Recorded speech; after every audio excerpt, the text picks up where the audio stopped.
Hello everyone, welcome to our channel. This is Srishti Agarwal. तो मैं आप सभी कक्षा 6 व 7 के स्टूडेंट्स के लिए लेकर आई हूँ प्रभा हिंदी कार्य पुस्तिका के सॉल्यूशन, जिसमें हमने काफ़ी सारे सॉल्यूशन देख लिए हैं। यहाँ पर आगे बढ़ते हुए देखेंगे आकलन 6 और 7 का सॉल्यूशन। तो सबसे पहले देखेंगे आकलन 6 का सॉल्यूशन, जिसमें क्वेश्चन है गद्यांश को पढ़ करके पूछे गए प्रश्नों के उत्तर लिखिए। यहाँ पर आपको गद्यांश दे रखा है जिसे रीड करना है अच्छे से, और क्वेश्चन पूछे जाएंगे उनके आपको आंसर करने हैं।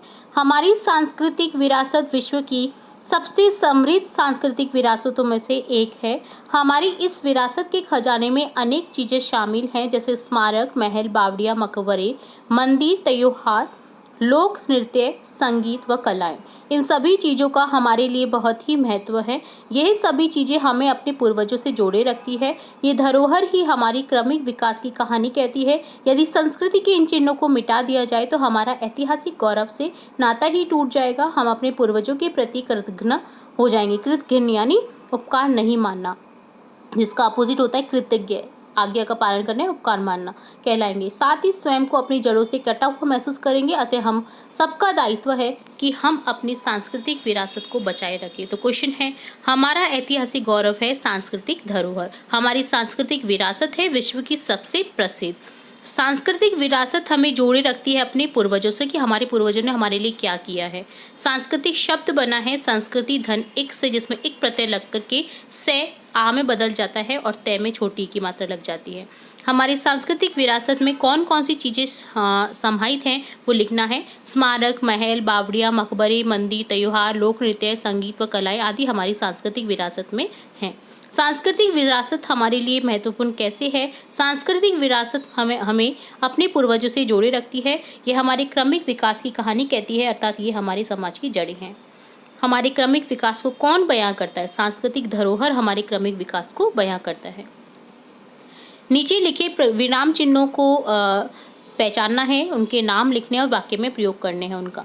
जैसे ये है प्रश्नवाचक चिन्ह, जिसका वाक्य में प्रयोग हो जाएगा, क्या कल तुम स्कूल जाओगे? प्रश्नवाचक चिन्ह। नेक्स्ट है ये कॉमा, जिसको इंग्लिश में बोलते हैं, ये होता है अल्प विराम। तनु अल्प विराम, सीमा अल्प विराम, आलिया साथ खेल रही हैं। ये है विस्मयाबोधक चिन्ह।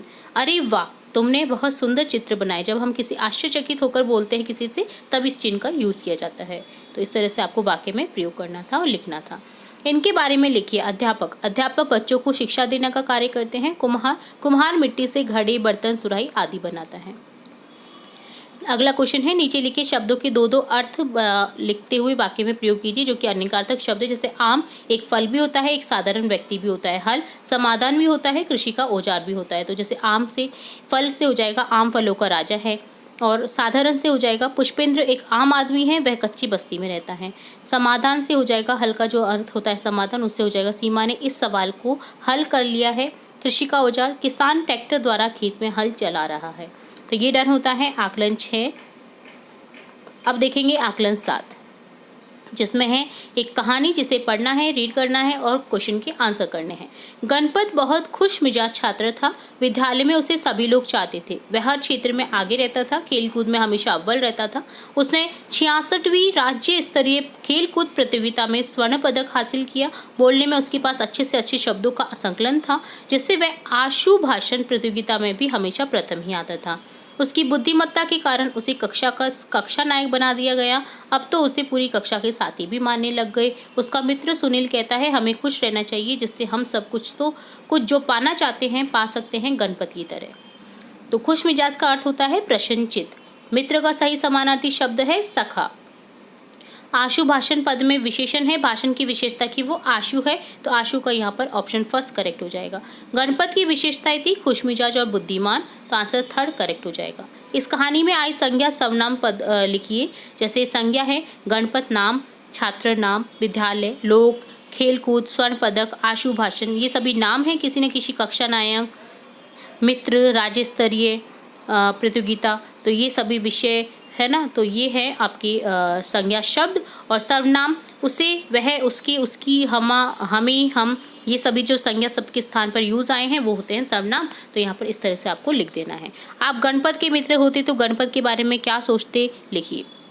हम गणपत की तरह खुश रहने व कक्षा में अव्वल आने के विषय में सोचते। उसकी अच्छी सोच समझ व अच्छी आदतों के बारे में सोचते।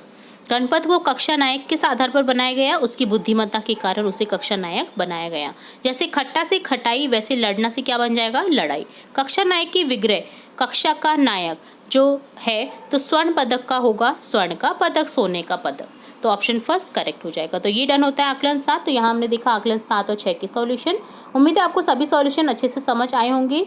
अगर फिर भी किसी क्वेश्चन में कोई डाउट रहता है तो आप कमेंट बॉक्स में कमेंट करके पूछ सकते हैं।